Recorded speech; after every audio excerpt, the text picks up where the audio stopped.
Hey, good morning, everybody. Today is just a great day. I get to visit with Irina Slav. She is a worldwide industry expert in just about everything, and I have really enjoyed getting to know her. By the way, my name's Stu Turley, President and CEO of the Sandstone Group, and you're listening to the Energy Newsbeat podcast. Irina, thank you for dialing in from Bulgaria. How's everything in your world? Hi, Steele. Thanks for having me as always. How's everything in Bulgaria right now? Well, we've had a bit of a political scandal with the former government. We've had some really windy weather. I suppose it counts as extreme weather nowadays. But all's well with me personally, so I'm fine. So the wind, if I had been in Bulgaria, the wind would have really messed my hair up. And Yeah, for it would have messed your wonderful hairdo, yes, my unfortunately. podcast listeners, yeah, I've got flesh as a hair color. So Irina, I want to give a shout out to your Substack and your articles going to oilprice.com. And I also want to give a shout out to Armand and David Blackman and your new young lady that's on there. I don't know. I can't remember her name. Sorry. Tammy Nemeth. And I mean, your energy transition, international, I like calling it the international energy transition because you have Brazil. Where's Tammy from? Tammy's from Canada, but she currently lives in the UK. See, look at this. This is truly the international transition. So anyway, hats off on that. That's all that'll be in the show notes. But the one that really kind of got my eye was on the 16th. Today we're filming on the 19th. And everyone needs to subscribe to your Substack. Your sense of humor is absolutely, it makes dismal discussions bearable. Does it? Well, I'm glad to hear it. The title of this one, Irina, was Gas Cuts for Starters, Water Cuts for Main Course. The energy situation is not depressing enough, so let's talk about water. It makes you wonder what we'll have for dessert, really. Yes, tell us about what you were thinking in that article. Well, I've been seeing news reports about water scarcity for a while now, and I decided to, take a short break from energy, not to overwhelm my readers with a lot of depressing stuff. So I did some research on water scarcity, and I found some really concerning things. Right. Findings made from research using satellite data about underground water in Europe specifically. And I did not know any of these facts. Yeah, neither did I until I started researching this topic. And this was a real shocker, this research that said that underground water in Europe is, in decline. Right. Europe has been losing water for the past 20 years in huge volumes. And it's not being replenished, this underground water, which is the concerning part. And we're getting droughts, and we now had this really warm winter that is going to lead to another drought because there is no snow to go into underground aquifers. So there will not be enough water for the summer, and we'll get more droughts probably, or we may get another very, I don't know, damp summer with lots of rain. You never know these days, Wow. Norway is a huge exporter of hydroelectric energy. If I remember they've got a lot of rivers there. And they are like having to not export their hydro because they've got a drought going on. Oops. Yeah, it's a big whoops. It's going to get bigger the way things look. Now, I find it interesting also, they put, I think it was several $1 billion in the North Sea in their area or their offshore drilling for natural gas. And Norway is now, I think, replacing Russia for natural gas export. So It's pretty cool on Yeah, that. in terms of being the biggest supplier of natural gas to Europe, not in terms of volume. It can't produce the same volume. Oh, yes. Not immediately, maybe in 10 or 20 years, if it keeps expanding its production and if it makes new finds as well. Did you ever see Monty Python and the Holy Grail? Yes, twice. Yeah. I love that movie, and I'm such a dork that, you know, and so the Norway natural gas market is almost like that guy that's laying there and he goes, I'm not quite dead yet. I mean, they were shutting down their natural gas, and so their natural gas has got an arrow in his chest, and they're going, oh, we're not quite dead yet. But anyway, sorry. Let's That's all right. I love, you know, anyway, going back to water, that underground aquifer, how many gazillion tons, or how did you call? I mean, it was unbelievable. It's mind-boggling. Gigatons or something like this. I can't remember numbers. Yeah. If you have the story in front of you, please do check. But it was an astounding amount of water. I never even started thinking of gigatons. I always wondered what a gigafactory and energy storage was. I was like, all right, this is kind of weird. Now we're talking jigillions of water tons missing. I'm like, holy smokes. Water stress you have in here affects 20% of the European territory and 30% of the European population. Yeah. For now. That unsurprisingly is going to get worse. Thanks a lot, Irina, for like bringing that painful point up. You can always count on me to depress you. Oh, absolutely. But is there anything anybody can do besides digging their own well? I mean, well, that's the problem. You can't even dig your own well, not everywhere, because you can't be sure there will be enough water. I mean, we were considering to dig a well on our land after we moved here, but then we reconsidered it because a neighbor had a well drilled, and he said the water is really, really deep. right. And it's below some rock formation, which makes the whole thing really expensive, and you have no guarantee that there will be consistent supply of water. Wow. Yeah. So I can see water becoming more expensive than natural gas. Imagine that will be doomed if this happens. I hope it won't get to that. I hope that just like climate change is not exactly linear, it's not getting hotter and hotter constantly. Right. I just hope that it's the same with water, because the two are connected. I mean, climate is related to the water cycle. If related is the right word, which I don't think it is, but you know what I mean. The two are closely linked, so we might not be doomed yet, but probably if the droughts continue even at the current rate, we'll still be losing water, I think, and it will need to be conserved, and it will probably become more expensive because there's less of it.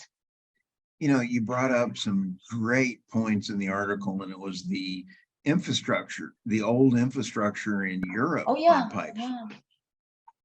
Europe's a little older than the US. Just a bit. Just a little bit older, but I'll tell you, it is, you don't think about something that's buried in there. And I got to hand it to the Romans. Their stuff still works. Yeah, totally. You don't notice the water mains until one ruptures and floods the streets, and everybody gets no water for a day or two because of a ruptured pipe. It's a really complex infrastructure that needs to be maintained and repaired and monitored to reduce water losses. Well, in a really bad storm in Texas, we have ERCOT, which is a grid only for Texas. And in Abilene, Texas, my parents live there. and the electricity shut off the town's water. And I mean, because they lost power in a storm, Yeah. 5 days. And so everybody was in a disaster, no water for 5 days because there was no backup systems. I'm like, you got to have a backup system Yeah, for critical infrastructure. that's really bad. 5 days is too bad. Didn't they bring water with cisterns, with trucks? Well, my dad is old enough, like me, you've got great experience about being prepared. He knew that it was going to be a bad storm. He filled up his bathtub so that he could use for flushing the toilet and those kind of things. Yeah. And then he bought lots of water and everything else ahead of time. Not everybody did. People, and the point I'm trying to make is people just think when you turn on the light switch, it's going to work, or you turn on the tap, it's going to work. Yeah, and when it doesn't, it's really, really dramatic if you're not prepared to anticipate these things. Yeah, but why should we anticipate them? I mean, we are supposed to take these for granted because there's someone out there taking care of the supply of electricity and water for us, and there's nothing we can do about it. Yeah. When you pay taxes. Yeah, when you pay taxes and you pay your electricity and water utility bills, so right.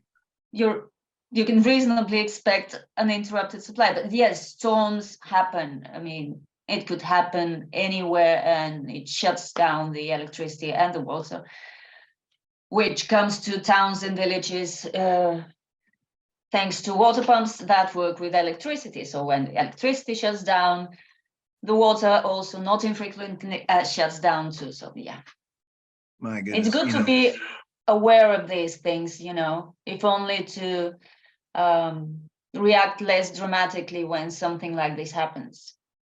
Spare yourself the stress. So in your house, you teased about your husband being the more technical one in one of your earlier articles. Yeah. So yeah. It was pretty funny. I thought my wife also thought that was funny as well too. But do you think that your husband is prepared for emergencies? Well, let me put it this way. He knows how electricity works, and when the lights go out, he knows where to check for potential problems. The only thing I know how to do is to call the distributing company, right, and tell them we have no power. It might be a fuse in our house. It might be a fuse on our street. I would never be able to ascertain whether it's a fuse fault with us. He does these things. He did those things on New Year's Eve when we were without power for 2 hours. And it was actually good news, because if the problem is not in our house or on our street, then it's a bigger problem and somebody will be working on it, which was actually the case. My wife has always accused me of being too prepared. There's no such thing as too prepared, Stu. As soon as a disaster hits, we've got generators running, we've got everything. We're fine.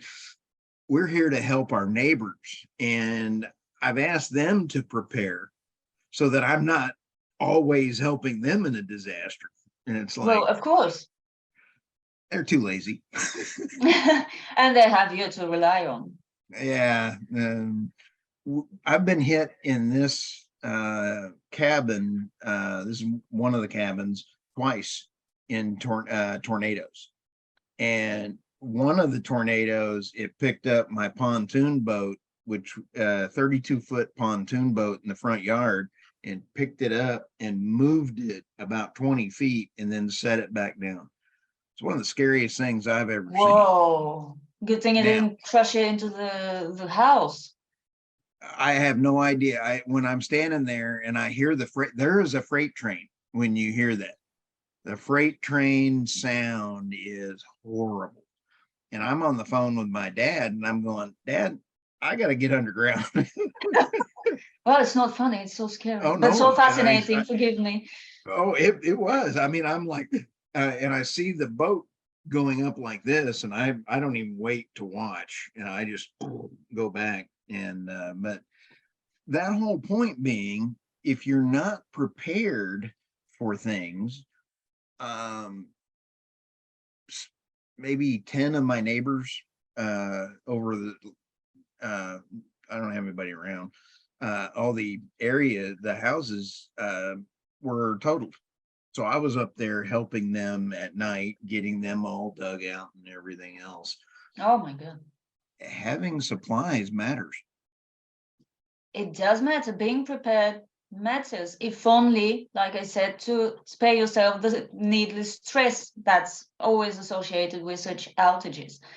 Right. But yes, and having some supplies in case of an outage is always a good idea, or having backup, for example, not relying exclusively on electricity for your lights and your heating in the summer. You need to have some backup solution. In Bulgaria, is there a lot of solar backup? I mean, wouldn't it be nice to have just a small solar panel for the house to charge? We're thinking about that for lighting. We'll probably do that, but we're definitely getting a petrol generator for, just in case. One of my backups for the house is I've got it on propane or natural gas, and I love propane. They just bring in a big truck and fill up the whole tank. Yeah, that's very convenient. I don't think we have this sort of service here. I don't think people have propane tanks at their houses, but I will research this. Maybe they do. One of the house generators I have will either run on gasoline or propane. So that's kind of a cool. That's very good. Yeah, so I can flip, and then I can go through either propane or gas. I don't know if they have those there, but that's kind of cool. Yeah, it's very cool. And these are products that have been developed for a specific market, like a market that, like the place where you live, that, experiences storms from time to time, or tornadoes. Just prepare for, I'd love to be off. You can prepare if you want it, and if you can afford it, of course. Not everyone can afford this kind of backup. But if you can, not you personally, if one can afford to have a backup, that's always a smart idea. Yes. Oh yeah, and prepare. I wish people would prepare gradually. It does make it more affordable to prepare. You don't have to run out and spend $1 bazillion one time. I mean, have a plan. Anyway, we got sidetracked so much. So any last thoughts of things coming around the corner? What are you writing on right now? Today I was writing about the de-dollarization of oil trade. That should be out next week, because with Saudi Arabia, saying that it's open to trade in other currencies besides the dollar. Right. I really think the U.S. is stupid. I wish I could disagree with you. Well, the government of the U.S. is stupid. Yeah. Not everyone in the U.S. What do you mean?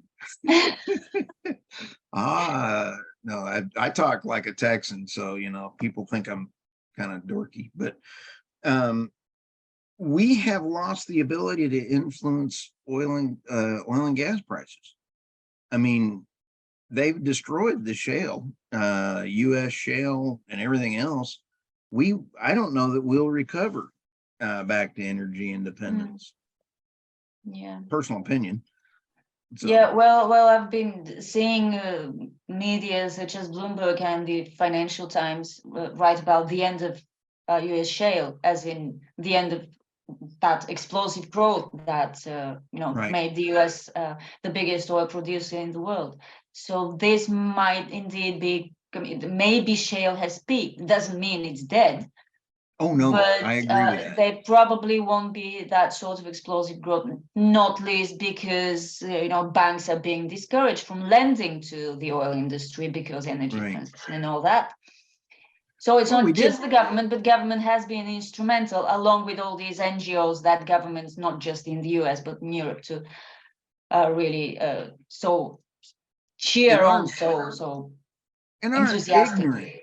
ignorant politicians, I'd like to use other words, but we're supposedly a family friendly Yeah, I show heard you. I here. heard you. Yeah. Yeah. But we bought what I think 3 tankers from Venezuela. Why are we buying oil from somebody that hates us? With some reason. Yeah, and they do, because we stink. We have very bad. Anyway, let's end on a very positive note. We're going to have a great week the rest of this week. And what time is it in Bulgaria right It's 3:30 ish. 3:30 in the afternoon. Yeah. All right, 7:30 here. Yeah. All right. Thank you so much, Irina. I do appreciate you and look forward to visiting with you next month. It's always Thanks. a pleasure, Stu. Thanks for having me.